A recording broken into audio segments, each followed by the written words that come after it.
How's everyone going? Welcome back to another carriage empty mile model railways unboxing video. Today, as usual, we're doing our Japanese unboxings, as said in the title. So, time to take hopefully a quick look, but I don't know how I've been going with all these videos lately.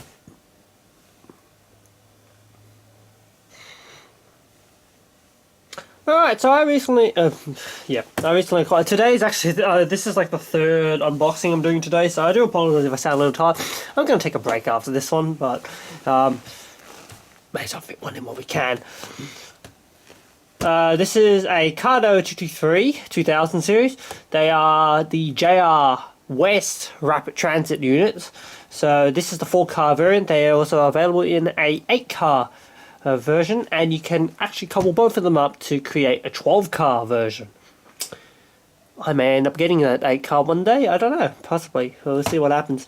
But so this is pack number 10898. It doesn't come in one of the normal size bigger boxes. I forgot what they call it, the cases, but what can you do? Not everything can come in there, especially if you've only got 4 units or 3 units. So the 8-car unit does come in the full pack in the thing though. So oh well.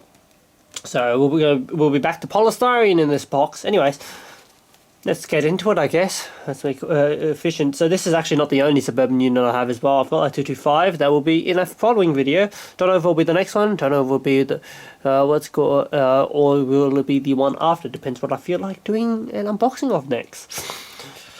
And depends how I end up scheduling. Anyways, not too bad of a front page. Get to see all the models, each carriage on the model nicely laid out. Got a nice photo of the real one. This should be the version which has the new gangway covers, as they call it, to stop, so that people don't fall off the train when they're going through the carriages. They're not pre-fitted, as I can already see, but maybe they come as a detail pack. I don't know. I think they're supposed to. This specific train is also for the Osaka runs, apparently. Possibly, I think. I'm not just unsure on what the colour differences in the linings and so on, depending on what line. Annoyingly, I'm supposed to be modelling the Sanya line, so this may actually be the wrong train for it, but what can you do? You have to get what's available. Onto the side, yeah, it's pretty much normal stuff, once again. Onto the rear. We talk about our configurations for the train. That's I don't know what that is, a 223? Oh, it's a 221. You can connect it up with the 221, you can connect it with another 4-car 223 and create an 8-car set. Maybe you aren't supposed to create this into a 12-car train, I don't know. But yeah, there we go. So this, as I say, this is a 200 series. These can be connected, or it can be connected to a 225 100 series, which is exactly what the other pack that we'll be looking at later. So yeah, and again, this is all your random regular information. We did a Dr. Yellow, so we used to what's it called? Everything just basically the same as that. We also got a nice peg, so you can hang it on the pegs instead in store, which is kind of nice. That hurt. I am for some reason having a few issues with my skin peeling a bit. The weather hasn't been too nice to me. It's been this humidity and stuff has been destroying my skin, but. Anyways, that actually hurt quite a bit because that went through the wrong skin.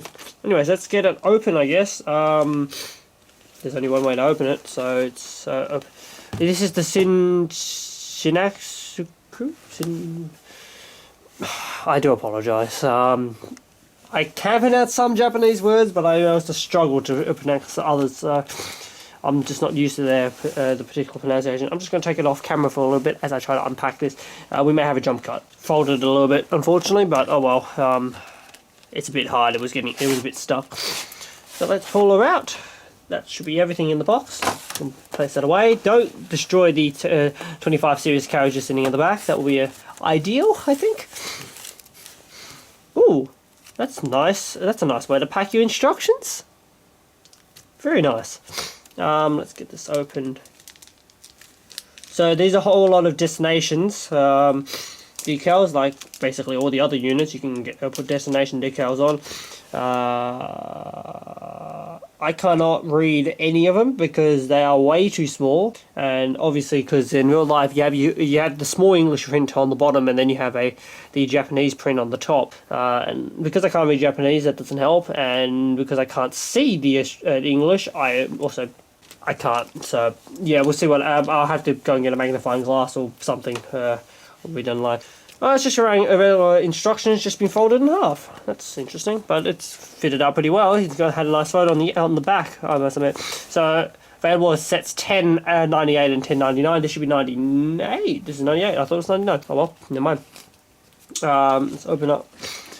So yeah, your regular stuff like as per the train sets and stuff. We'll have a full screen version of this rather than me showing this on the camera.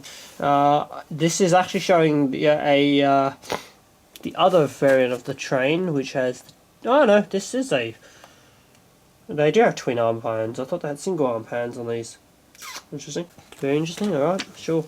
And of course your spare parts as usual. It's very nice that they make these available, which is also kind of odd because technically in Australia, if a part is missing, you shouldn't need to... I don't think you need to pay for them. They are supposed to be counted under...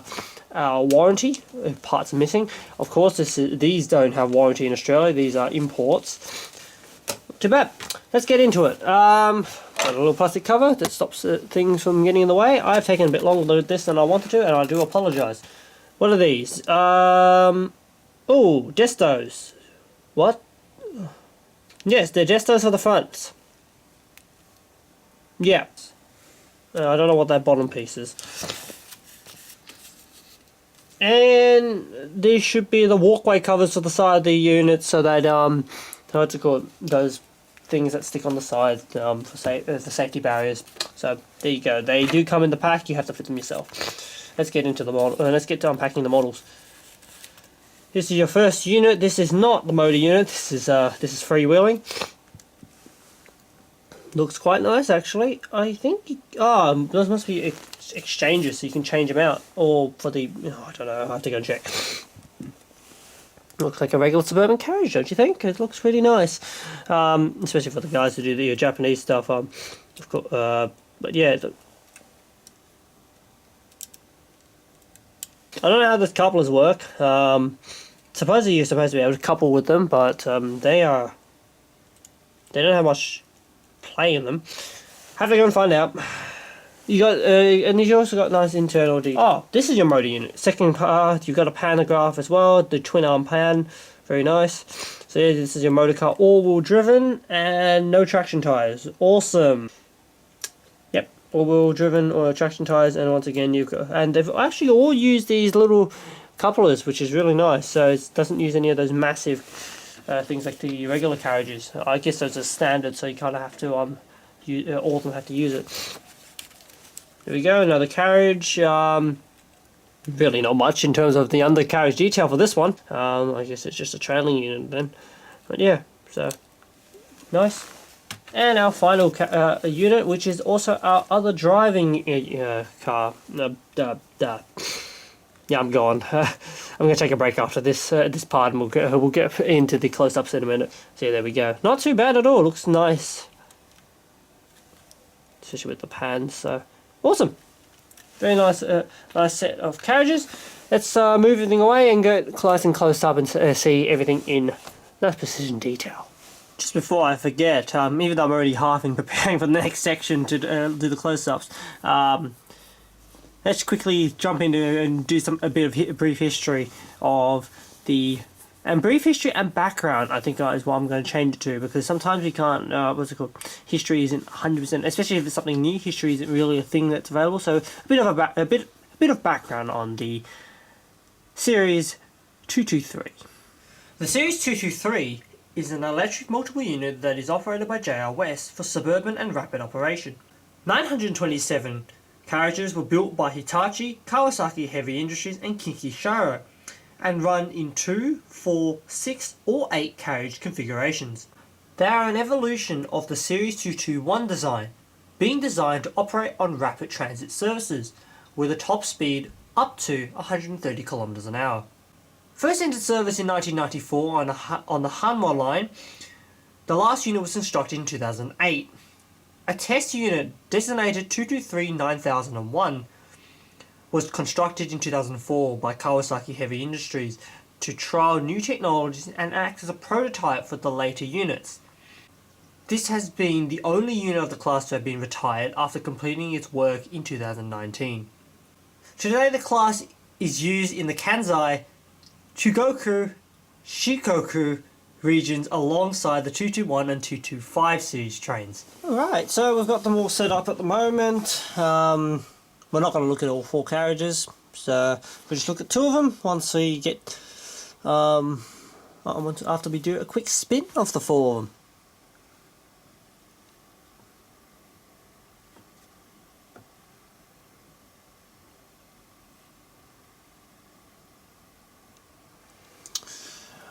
We'll probably do whichever one's the motor, which I think is this one.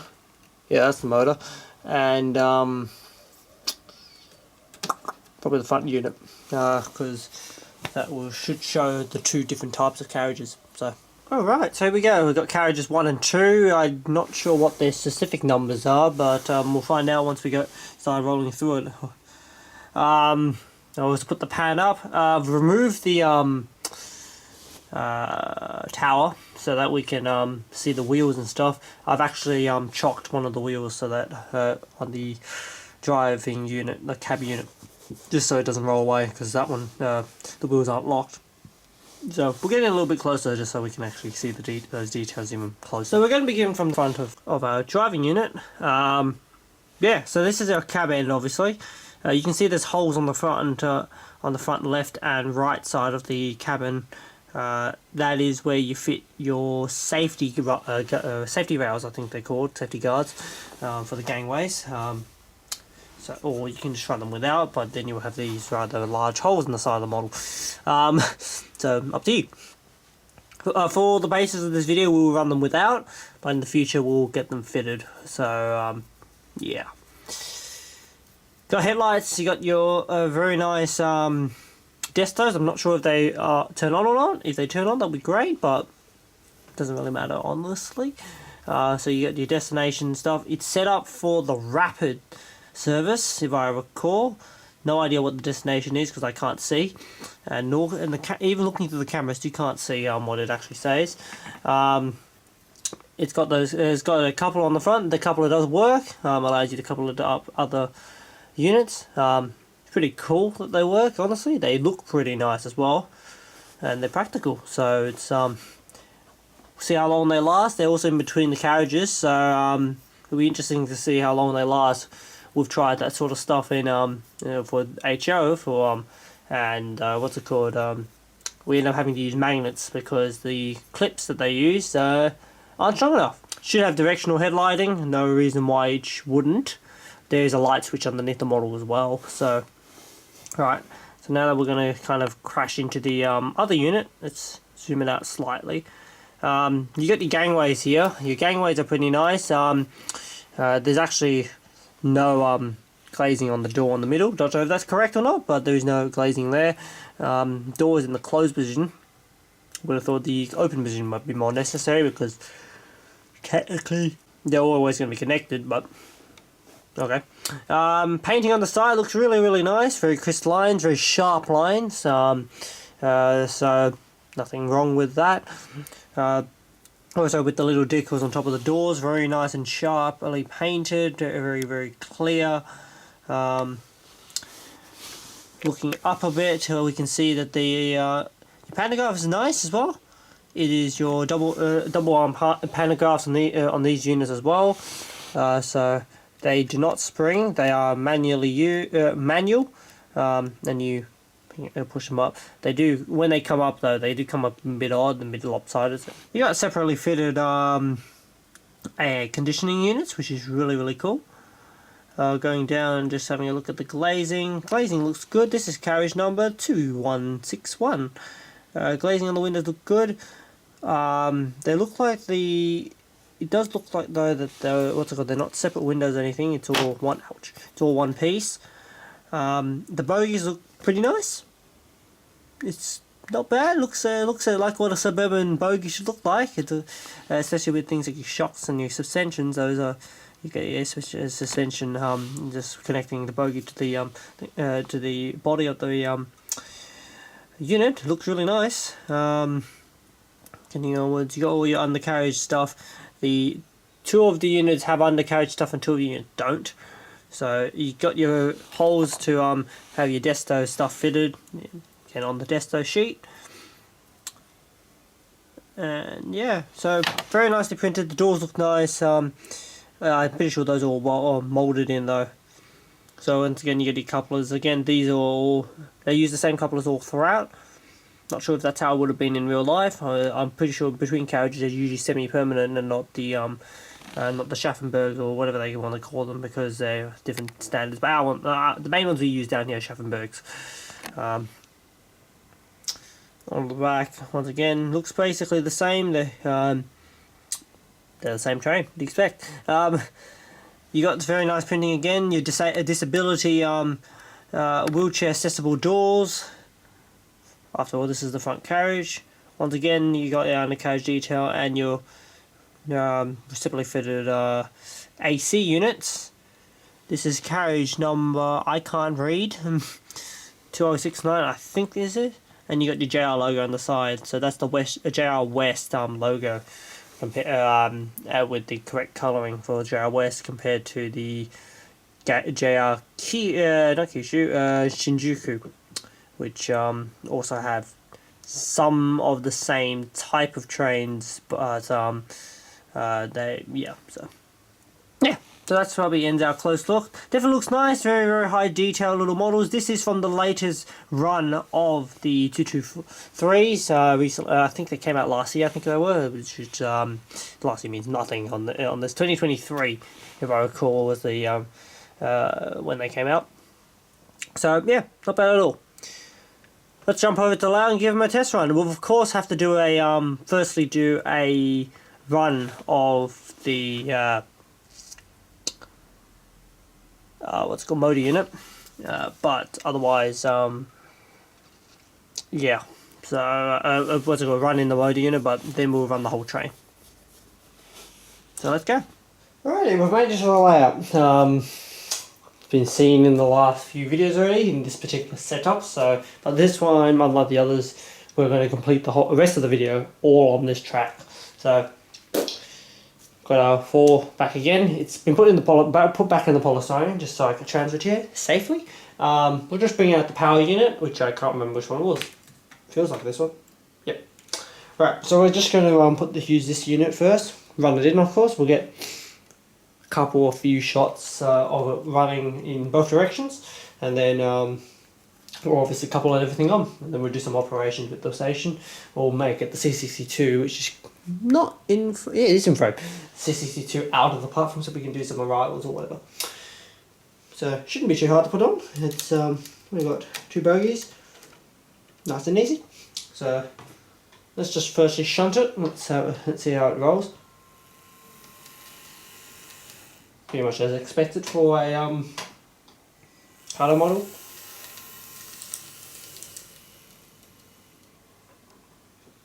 Sounding good. Right, let's get it going. And so we'll get a couple of shots.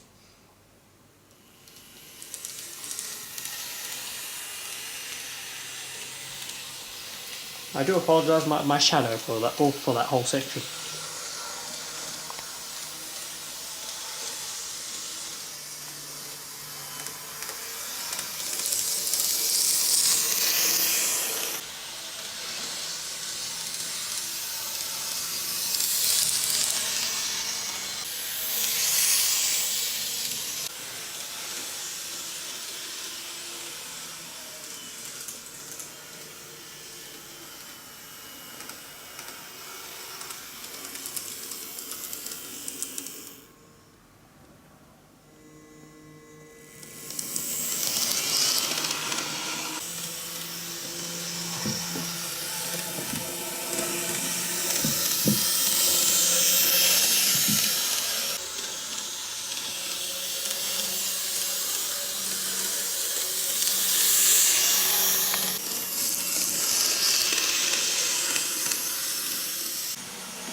Alright, so we've finished it's running in. Admittedly I didn't realise this, but I seemingly have the train facing the wrong way. At least that's what the box is telling me.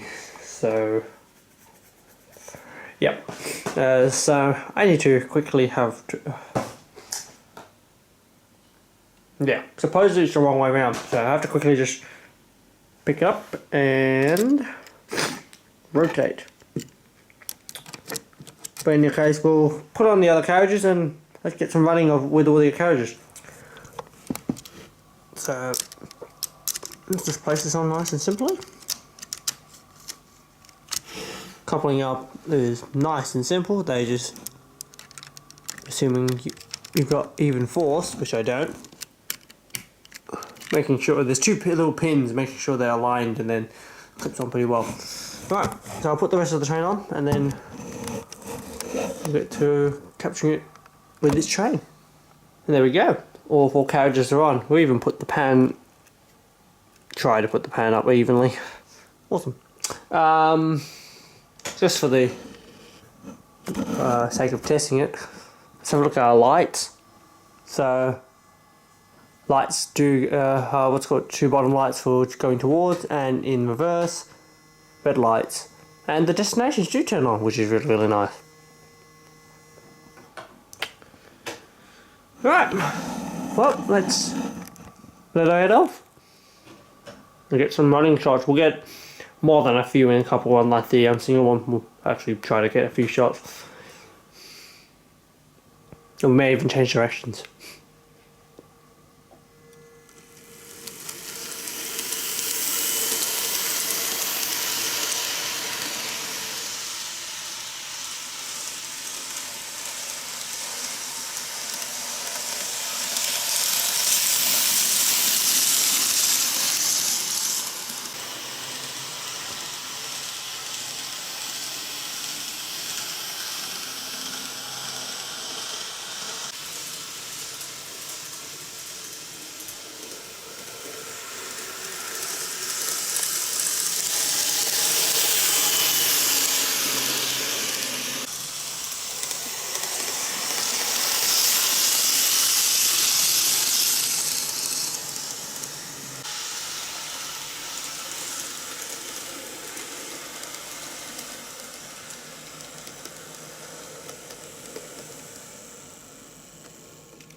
Well then, what can I say? It's not a bad model at all, isn't it? I've got it parked up in, I don't know what number platform, that'll be platform 3 I guess.